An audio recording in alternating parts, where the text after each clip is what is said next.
Oi, pessoal, eu sou Maurício Leopoldo e esta é uma aula de ensino religioso também para flexibilização e a adaptação. Na língua portuguesa existe a variação linguística, é a maneira diferente de se contar a mesma coisa dependendo da região. Se você é do interior, fala de uma forma. Quando eu vim para Novo Hamburgo, percebi que as pessoas de Novo Hamburgo tinham um jeito, uma característica peculiar de falar. Você que vem de fora consegue perceber esses detalhes, pois também as histórias que são contadas pelo mundo por diferentes povos possuem variações. A história de hoje é o dilúvio. Olha só, o que dizer das várias variações de um dilúvio em diferentes culturas, que são espalhadas pelo mundo inteiro. Tradições de um dilúvio que varreu toda a Terra existe na literatura de vários povos de todo o mundo. E nesta aula nós vamos conhecer algumas delas. Noé, por exemplo, não foi o primeiro proprietário da arca. O mito do dilúvio é bem mais antigo do que a própria Bíblia e mostra como várias culturas lidam com um medo comum, o medo de que um dia o mundo acabe de alguma forma, mas pode renascer. Vamos começar com a versão mais popular. Tempos após a criação do mundo, Deus se cansa da obra e decide varrer a humanidade com um grande dilúvio. Mas um herói é escolhido para ser salvo com sua família. Deus ordena, então, que ele construa uma arca, uma grande arca, e ali coloque uma espécie de cada animal.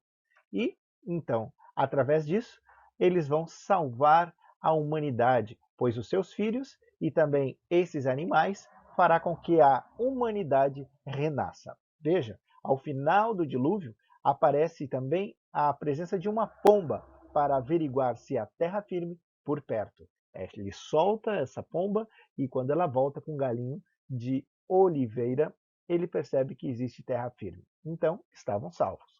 Essa é a versão mais conhecida. Agora vamos para a Grécia.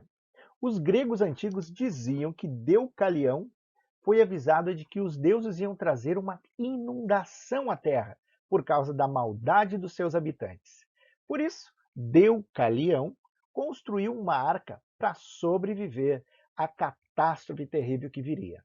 No final do dilúvio, essa arca teria pousado sobre um monte, da mesma forma que na Bíblia pousou sobre o Monte Ararat. Na versão da Grécia, ele pousou sobre o Monte Parnaso. Esse grande barco, essa grande embarcação sobre o Monte Parnaso. Agora vamos para a Índia. A tradição hindu conta que Manu foi avisado de uma inundação, tendo construído um navio no qual só ele escapou. Perceba que existe muita semelhança entre uma história e outra, mas também algumas diferenças. No caso desta, só Manu que sobreviveu. Vamos agora para a China. Na China, temos uma história bastante parecida com a história de Noé. Lá, o fundador da civilização chinesa escapou com a sua esposa e 3 filhos. Os 3 filhos e ainda 3 filhas. Veja que é muito semelhante à história de Noé. Noé salvou-se com sua esposa e 3 filhos, Cã, Sem e Jafé. E cada um com a sua esposa, né? As 3 mulheres. No caso aqui, uma inundação resultante da rebelião do homem contra o céu. Muito parecido na China também. Vamos agora para as Ilhas Fiji, um lugar tão lindo que são as Ilhas Fiji. Coloque aí na sua lista de lugares maravilhosos para você conhecer na vida. Então bota lá, Igrejinha, Dois Irmãos, Gravataí, Ilhas Fiji. Oh, lugar bonito. Os habitantes de Fiji contam que no dilúvio só se salvaram 8 pessoas. 8 pessoas, tá? Olha só, diferente, mas ainda dentro dessa construção de salvação através de um barco. Agora no Peru, os peruanos dizem que um homem e uma mulher se salvaram num caixão que ficou flutuando nas águas da inundação. Novamente, de alguma forma, sobrenatural ou natural, houve a intervenção do homem através de um barco, alguma coisa que flutua. Vamos viajar até o México. Bem, aqui a tradição mexicana diz que um homem, sua mulher e filho dentro de um navio foram salvos de um dilúvio que cobriu a terra. Aqui é o México. Vamos mudar de país agora. Agora a Inglaterra, a Inglaterra do Mr. Bean, da rainha Elizabeth.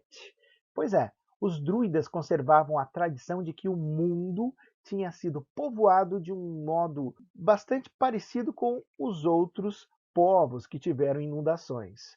Um justo patriarca, um homem muito bom, parecido com Noé, que se salvou num possante navio de uma inundação enviada à terra, olha que parecido, por um ser supremo. Em resultado de quê? Em resultado da maldade que havia sobre a terra. Agora falemos sobre os índios das Américas, aqui na América do Sul, América do Norte e também o centro, ali que é a América Central. 3 Américas. Tudo bem, aqui temos também várias histórias sobre o dilúvio. Os índios americanos falam sobre 3 ou 8 pessoas que acabam se salvando em uma espécie de barco acima do nível das águas, no cume de um alto monte. Tudo muito parecido. Inclusive no livro O Guarani, escrito por José de Alencar, aparece a figura de um índio salvando Ceci ao final deste romance que é do período do romantismo mesmo. Né? Então ali aparece essa figura do índio e a lenda do dilúvio nas Américas. Vamos agora para a Polinésia. Os polinésios têm histórias de um dilúvio onde 8 pessoas escapam. Bem, você percebeu que existem muitas histórias parecidas sobre o dilúvio. E eu poderia ditar outras aqui. Os sírios, os frígios, já ouviu falar nos frígios? Os lituanos, outro povo, os esquimós, esquimós sim, né?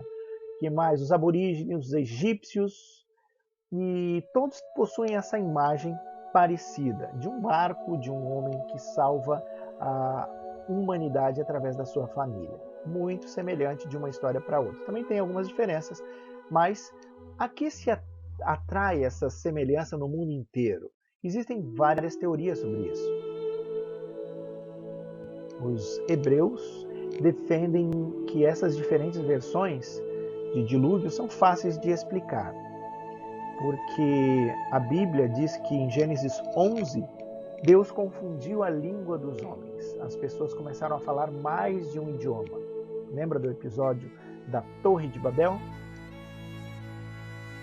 Os diferentes povos criavam a história das suas origens. A menção ao dilúvio foi algo que não faltou, já que sabiam que uma catástrofe do gênero tinha acontecido, tendo perdido a comunicação com o resto da população e, por conseguinte, com aqueles que mais bem conheciam a história, as distorções foram inevitáveis.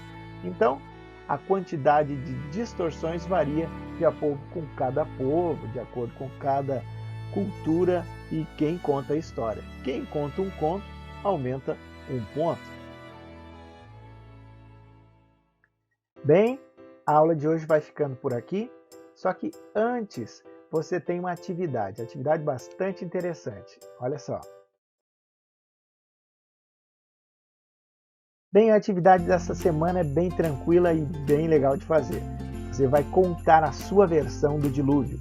Como? Através do desenho, através da pintura, através de gravuras que você vai representar no papel. Tira a fotografia e manda para o seu professor conselheiro. Bom trabalho para você e até a próxima semana.